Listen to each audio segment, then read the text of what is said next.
अल्लाहु नूरुस समावाति वल अर्द मसलु नूरिही कमिश्कातिन फीहा मिस्बाह।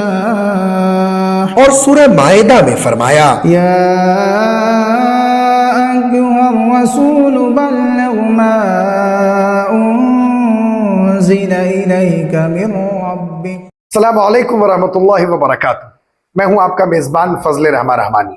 आज बुरखा 20 जुलाई है। पेश है दूरबीन की ताज़ा तरीन पेशकश।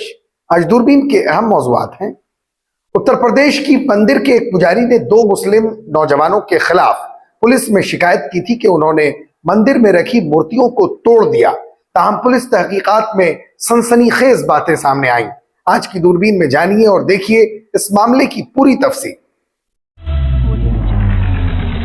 मद्रास हाई कोर्ट ने आर एस भारती की अर्जी पर समाअत करते हुए कहा है कि मरकजी हुकूमत की तरफ से लाए गए 3 नए कवानीन लोगों में उलझन पैदा कर रहे हैं। अदालत ने इस मामले में मरकजी हुकूमत को भी नोटिस जारी किया। माइक्रोसॉफ्ट कंपनी ने इतराफ किया है कि अमेरिका, ऑस्ट्रेलिया और भारत समेत आलमी सतह पर इसकी क्लाउड सर्विसेज में खलल पड़ा, जिसकी वजह से माइक्रोसॉफ्ट को तकनीकी खराबी का सामना करना पड़ा। क्राउड स्ट्राइक सिस्टम क्या होता है, जानिएगा तफसीलात। कांग्रेस पार्टी की रहनुमा प्रियंका गांधी वाड्रा का कहना है कि दुकानों पर नेम प्लेट लगाने का फैसला आईन, जमहूरियत और हमारी मुश्तरका विरासत पर हमला है। उन्होंने मजीद क्या कुछ कहा, तफसीलात में जरूर देखिए। कांग्रेस पार्टी की एक अहम मीटिंग में फैसला किया गया है कि महाराष्ट्र असेंबली इलेक्शन में बेरोजगारी और देही आवाम के मसाइल इंतखाबी इशूज होंगे। मीटिंग में मजीद क्या अहम फैसले किए गए, तफसीलात में देखिए। आलमी अदालत इंसाफ ने अपनी राय में इसराइल की फलस्तीनी इलाकों में मौजूदगी के जल्द खात्मे पर जोर दिया। फलस्तीनी अथॉरिटी की जानिब से अदालती राय का खैर मकदम, जबकि इसराइल की जानिब से इसकी मजम्मत की गई। आज की दूरबीन में देखिए गजा की आज की सूरत हाल। फलस्तीनी रियासत के खिलाफ करारदाद मंजूर की गई, जिसे इसराइली पार्लियामान में सख्त तनकीद का सामना रहा। फलस्तीनी अथॉरिटी ने इसराइली करारदाद को मुस्तरद, जबकि अक़वाम मुत्तहिदा के सेक्रेटरी जनरल ने इस पर मायूसी का इजहार किया।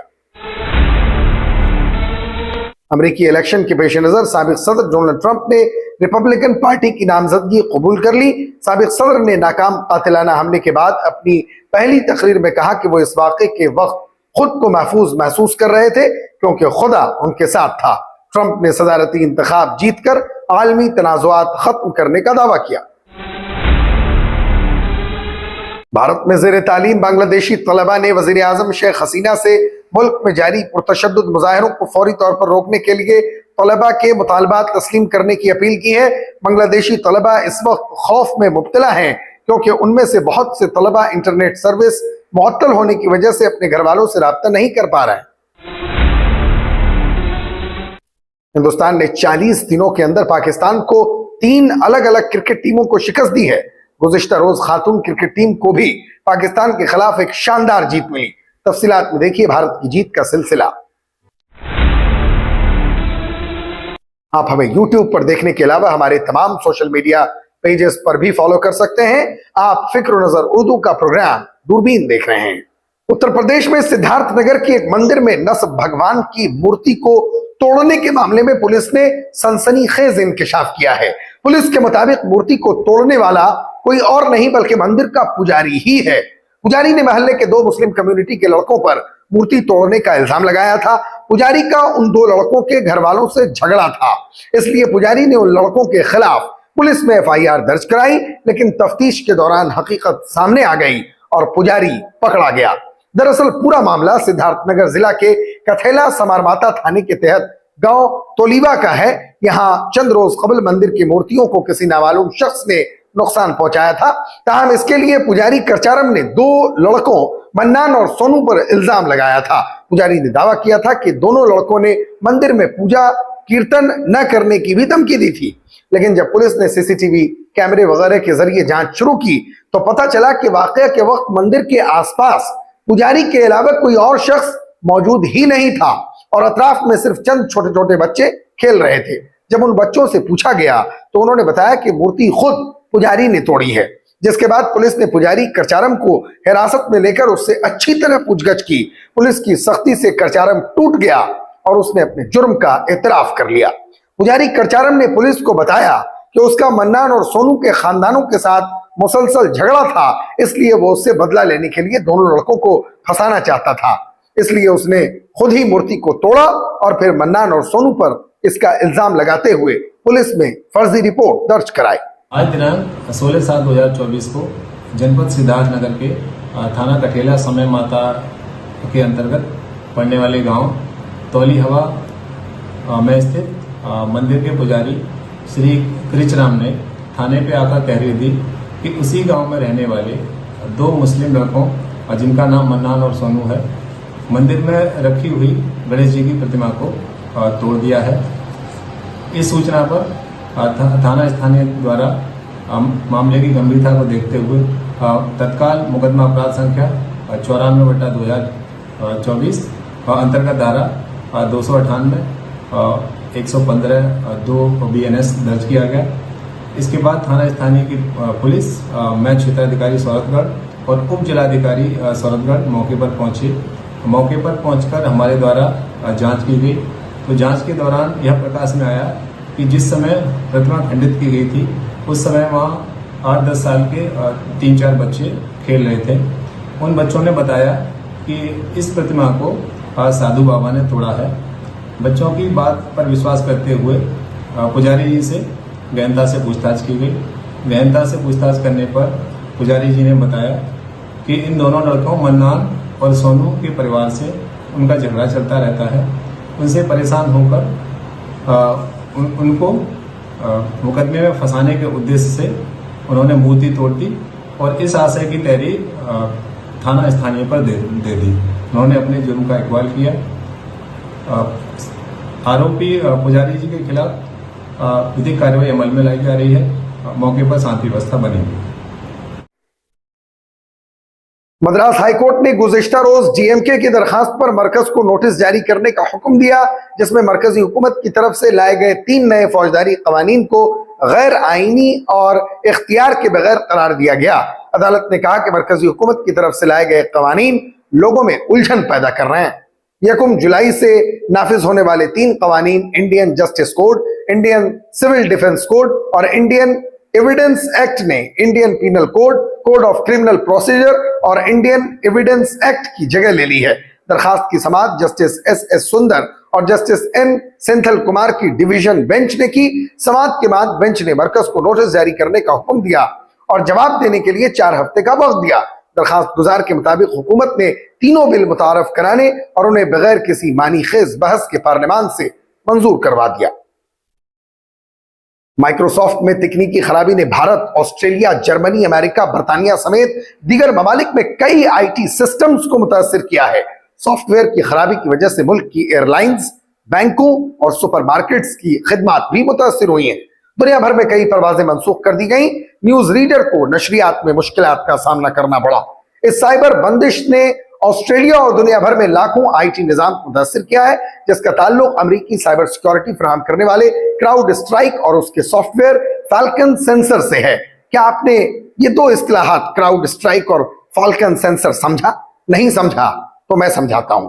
क्राउड स्ट्राइक दुनिया के सबसे बड़े साइबर सिक्योरिटी वेंडर्स में से एक है, जो दुनिया भर के हजारों कारोबारियों को वायरस और साइबर हमलों से बचने के लिए सॉफ्टवेयर की खिदमत फराहम करता है। कंपनी का सदर दफ्तर ऑस्टिन, टेक्सास, USA में है और उसके तकरीबन 10,000 मुलाजिमीन हैं। क्राउड स्ट्राइक फाल्कन कंपनी का सॉफ्टवेयर है। ये कॉर्पोरेट सिस्टम्स में बैकग्राउंड में चलता है और ये किसी भी वायरस और साइबर खतरात का पता लगाता रहता है।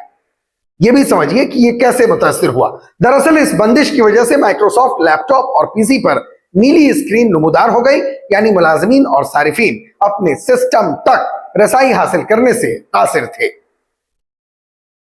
कांग्रेस पार्टी की जनरल सेक्रेटरी प्रियंका गांधी वाड्रा ने यूपी हुकूमत के जरिए कांवड़ यात्रा के रास्तों में दुकान मालिकान के नाम लिखने से मुतल्लिक हुक्म जारी करने पर सख्त नाराजगी का इजहार किया। उन्होंने यूपी हुकूमत के इस फैसले पर तनकीद करते हुए कहा है कि दुकानों पर उनके मालिकान के नाम का बोर्ड लगाने वाला तफरका अंगेज हुक्म हमारे आईन, हमारी जमहूरियत और हमारी मुश्तरका विरासत पर हमला है। साथ ही प्रियंका गांधी वाड्रा ने इस हुक्म को फौरी तौर पर वापस लेने और इसे जारी करने वाले अहलकारों के खिलाफ सख्त कार्रवाई करने का भी मुतालबा किया। कांग्रेस रहनुमा प्रियंका गांधी वाड्रा ने सोशल मीडिया प्लेटफॉर्म एक्स पर लिखा कि हमारा आईन हर शहरी को जमानत देता है कि उसके साथ जात, मजहब, जुबान या किसी दिगर बुनियाद पर तफरीक न की जाए। उत्तर प्रदेश में ठेलों, स्टॉलों और दुकानों पर उनके मालिकान के नाम का बोर्ड लगाने का तफरका अंगेज हुक्म हमारे आईन, हमारी जमहूरियत और हमारी मुश्तरका विरासत पर हमला है। समाज में जात और मजहब की बुनियाद पर तकसीम पैदा करना आईन के खिलाफ है। यह हुक्म फौरन वापस लिया जाना चाहिए और जिन अफसरान ने इसे जारी किया है उन पर सख्त कार्रवाई होनी चाहिए। महाराष्ट्र में इस साल के आखिर में असेंबली इंतखाबात होने वाले हैं। इसके लिए तमाम सियासी पार्टियों ने अपनी तैयारियां शुरू कर दी हैं। इसी जिम्न में मुंबई में कांग्रेस पार्टी की एक अहम मीटिंग हुई जिसमें असेंबली इलेक्शन की हिकमत अमली तय की गई। इसके तहत आने वाले असेंबली इलेक्शन में कांग्रेस पार्टी बेरोजगारी और देही आवाम की मुश्किलात को मौजी बनाएगी और आईन, जमहूरियत और रियासती वकार के तहफ़्फ़ुज़ के हवाले से आवाम के दरमियान जाएगी। इस मीटिंग में कांग्रेस के लीडर के.सी. वेणुगोपाल और महाराष्ट्र कांग्रेस के इंचार्ज रमेश चनिथाला ने शिरकत की। इस मीटिंग से मुतल्लिक पार्टी की जानिब से दी गई मालूमात के मुताबिक मीटिंग में यह फैसला किया गया कि महाराष्ट्र कांग्रेस के लीडर मुत्तहिद होकर महायुति के खिलाफ आवाम के दरमियान जाएंगे। कांग्रेस किसानों के मसाइल, लॉ एंड ऑर्डर और बेरोजगारी के मसाइल पर रियासती हुकूमत से जारहाना सवाल करेगी और इन्हीं सवालात के साथ वो आवाम की अदालत में जाएगी। इस मीटिंग में यह भी तय किया गया कि महायुति की बदउनवानी और गलत हुक्मरानी को बेनकाब करने के लिए ऑन ग्राउंड और सोशल मीडिया मुहिम का सिलसिला भी शुरू किया जाएगा और ज्यादा से ज्यादा लोगों को इस मुहिम से जोड़ा जाएगा। मीटिंग में यह भी फैसला किया गया कि रियासत में कांग्रेस के हक में माहौल बनाने के लिए दीगर रियासतों के सीनियर लीडरों को जिम्मेदारी सौंपी जाएगी। इसके अलावा इंतखाबी मुहिम जारहाना अंदाज में चलाने की हिकमत अमली भी तैयार कर ली गई। कांग्रेस के रहनुमाओं ने कहा कि वो रियासत में लोकसभा इंतखाबात जैसी कारकर्दगी को दोहराने के लिए पुरअज़्म है। उन्होंने उम्मीद जाहिर की है कि रियासत में आने वाले इंतखाबात में कांग्रेस सबसे ज्यादा मजबूत और बड़ी पार्टी बनकर उभरेगी। आलमी अदालत इंसाफ ने कहा है कि मकबूजा फलस्तीनी इलाकों में इसराइल की मुसलसल मौजूदगी गैर कानूनी है और इसे जल्द से जल्द खत्म करने की जरूरत है। अक़वाम मुत्तहिदा की जनरल असेंबली ने सन 2022 के आखिर में बैनुल अक़वामी अदालत इंसाफ से कहा था कि वो मशरिकी यरूशलेम समेत मकबूजा फलस्तीनी इलाकों में इसराइल की पॉलिसियों और तर्ज अमल से पैदा होने वाले कानूनी नताइज के बारे में अपनी मुशावरती राय दे। ICJ के सदारती जज नवाफ सलाम ने जुमा को कहा कि अदालत के मुताबिक फलस्तीनी इलाकों में इसराइल की मुसलसल मौजूदगी गैर कानूनी है। उन्होंने मजीद कहा कि इसराइल को जल्द से जल्द ये कब्जा खत्म करना चाहिए। सदर जज का मजीद कहना था कि रियासत इसराइल की जिम्मेदारी है कि वो मकबूजा फलस्तीनी इलाके में अपनी गैर कानूनी मौजूदगी को जल्द अज जल्द खत्म करे। इसराइली वज़ीर आज़म बेंजामिन नेतन्याहू ने ICJ के राय की मजम्मत करते हुए इसे झूठ पर मबनी करार दिया। अपने रद्द अमल में इसराइली वज़ीर आज़म का कहना था कि इसराइलियों को अपने ही वतन की सरजमीन पर काबिज नहीं ठहराया जा सकता। फलस्तीनी अथॉरिटी ने इसराइली पार्लियामान की जानिब से एक फलस्तीनी रियासत के क़याम की मुखालिफत में मंजूर की गई करारदाद की सख्त मजम्मत करते हुए बेंजामिन नेतन्याहू की हुकूमत पर खित्ते को इंतहाई अफरा तफरी की गहरी खाई में धकेलने का इल्जाम आयद किया। इसराइली पार्लियामान ने एक फलस्तीनी रियासत के क़याम के खिलाफ कसरत राय से वोट दिया। इस हवाले से पार्लियामान में मंजूर करदा एक करारदाद में कहा गया है कि इसराइली पार्लियामान उर्दून के मगरिब में जमीन पर फलस्तीनी रियासत के क़याम की सख्ती से मुखालिफत करती है। अक़वाम मुत्तहिदा ने भी अपने रद्द अमल में कहा कि सेक्रेटरी जनरल एंटोनियो ग्यूटरस भी इसराइली पार्लियामान में वोटिंग के इस नतीजे से काफी मायूस हुए हैं। उनके तर्जुमान स्टीफन दुजार्क ने कहा कि आप दो रियासती हल को मुस्तरद नहीं कर सकते, लिहाजा सेक्रेटरी जनरल केनेस्ट के फैसले से बहुत मायूस हैं। इसराइली पार्लियामान में इस पेशरफ्त के बाद जुमेरात को इसराइली वज़ीर आज़म बेंजामिन नेतन्याहू ने गजा की पट्टी के जुनूब में वाक़े रफा का अचानक दौरा किया और इसराइली फौजियों से मुलाकात की। ख्याल रहे कि इसराइली अफवाज मई में रफा में दाखिल हुई थी और वहां पनाह लेने वाले 20 लाख फलस्तीनियों में से ज्यादातर को भागने पर मजबूर कर दिया था। नेतन्याहू ने बाद में एक बयान में कहा कि सिर्फ फौजी दबाव ही उन्हें यरगमालियों के मुआहदे को आगे बढ़ाने में मदद करता है। डोनाल्ड ट्रंप ने रिपब्लिकन पार्टी की जानिब से अमेरिका के आइंदा सदारती इंतखाबात के लिए बतौर उम्मीदवार बाज़ाब्ता अपनी नामजदगी दाखिल कर दी है। उन्होंने ये ऐलान अमरीकी शहर मिल्वाकी में रिपब्लिकन पार्टी के 4 रोजा कौमी कन्वेंशन के आखिरी दिन जुमेरात को एक तकरीर के दौरान किया। साबिक अमरीकी सदर पर पिछले हफ्ते एक इंतखाबी जलसे के दौरान होने वाले नाकाम कातिलाना हमले के बाद यह पहला मौका था कि उन्होंने किसी तकरीब से खिताब किया। ट्रंप ने अपनी तकरीर के आगाज में कहा कि हमारे मुआशरे में इंतशार और तफरीक को दूर किया जाना चाहिए। उन्होंने मजीद कहा कि वो पूरे अमेरिका का सदर बनने की दौड़ में हिस्सा ले रहे हैं, आधे अमेरिका का नहीं, क्योंकि आधे अमेरिका के लिए यह इंतखाब जीतना कोई फतह नहीं है। ट्रंप ने अपनी तकरीर के दौरान उन पर किए गए कातिलाना हमले की नाकाम कोशिश को याद करते हुए कहा कि हर तरफ खून बह रहा था, फिर भी वो खुद को बहुत महफूज महसूस कर रहे थे क्योंकि खुदा उनके साथ था। 90 मिनट की इस तकरीर के शुरू में ऐसा महसूस हुआ कि ट्रंप पहले चंद मिनटों के बाद स्क्रिप्ट से हट गए थे। उन्होंने अपने वोटरों से मुख्तलिफ वादे किए जिनमें बैनुल अक़वामी बुहरानों को खत्म करना और अमेरिकी तारीख में मुल्क बदरियों के सबसे बड़े ऑपरेशन का इनेकाद शामिल है। अपनी तकरीर के आगाज में काबिल जिक्र मुफाहमत आमेज लहजा अपनाने के बावजूद ट्रंप ने बाद में कहा कि मौजूदा इंतजामिया के मातहत हम एक जवाल का शिकार कौम है। ट्रंप का कहना था कि अगर आप 10 बदतरीन सदर ले लें तो वो तमाम मिलकर भी मुल्क को वो नुकसान नहीं पहुंचा पाते जिस तरह का नुकसान जो बाइडन ने पहुंचाया है। बांग्लादेश में रिजर्वेशन मुखालिफ पुरतशद्दुद एहतजाज की वजह से अब तक 30 से ज्यादा अफराद हलाक हो चुके हैं। मगरबी बंगाल में ज़ेर तालीम बांग्लादेशी तलबा ने मुल्क में जारी हंगामा आराई पर तशवीश का इजहार करते हुए वज़ीर आज़म शेख हसीना से जारी पुरतशद्दुद एहतजाज को फौरी तौर पर रुकवाने की अपील की है।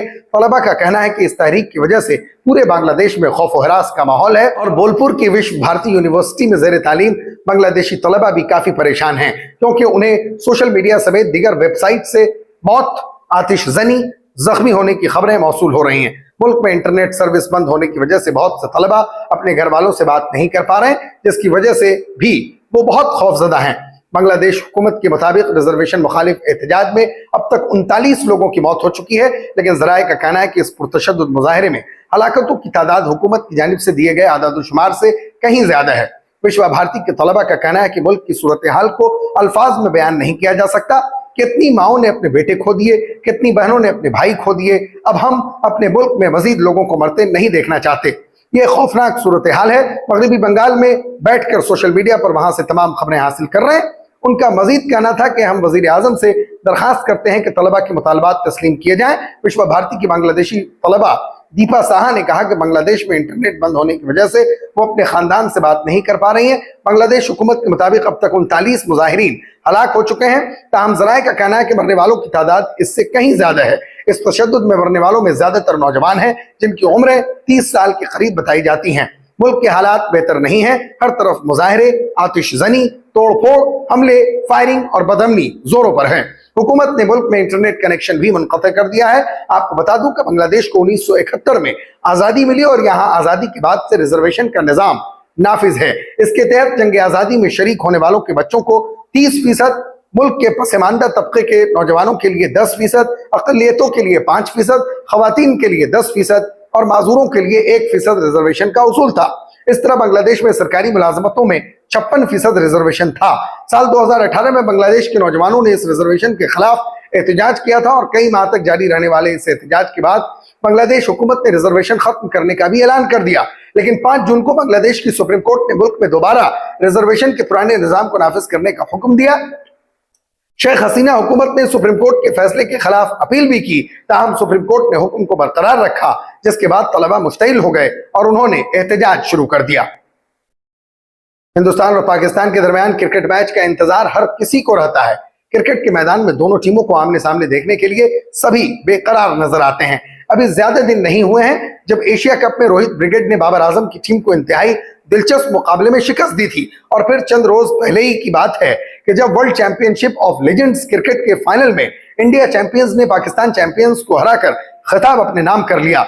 और गुज़िश्ता रोज हिंदुस्तान की खातून क्रिकेट टीम ने एशिया कप में पाकिस्तानी टीम को 7 विकेट से करारी शिकस्त दी।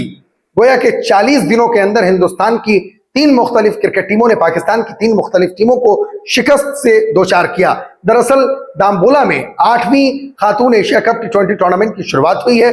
मौजूदा चैंपियन हिंदुस्तानी टीम को पहले ही दिन ग्रुप ए के अपने मुकाबले में पाकिस्तान से सामना करना था। दोनों टीमों के दरमियान 2022 के एशिया कप में भी टक्कर हुई थी, जहां पाकिस्तान ने हिंदुस्तान को 3 रनों से शिकस्त दी थी।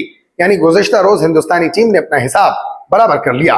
कल के मुकाबले में पाकिस्तानी टीम कभी भी जीतती हुई दिखाई नहीं दी। शानदार फॉर्म में चल रही हिंदुस्तानी टीम ने पाकिस्तान को महज 108 रनों पर रोक दिया और फिर 14.1 ओवर्स में महज 3 विकेट के नुकसान पर जरूरी हदफ हासिल कर लिया। फिक्र नजर की खास बुलेटिन दूरबीन की गुज़िश्ता पेशकश में शारिक रहमानी, भारती, वसीम अहमद, मोहम्मद नसीरुद्दीन, मोहम्मद सालिक, वहीदुर रहमान, मौलाना नसीम अहमद नदवी, मोहम्मद शाहिद रहमानी और मोहम्मद सादिक साहबान ने अपना कीमती तबसरा करके हमारी हौसला अफजाई की है।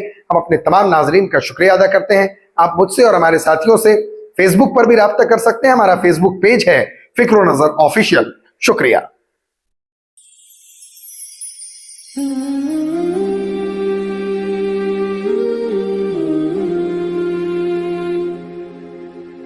Mm-hmm.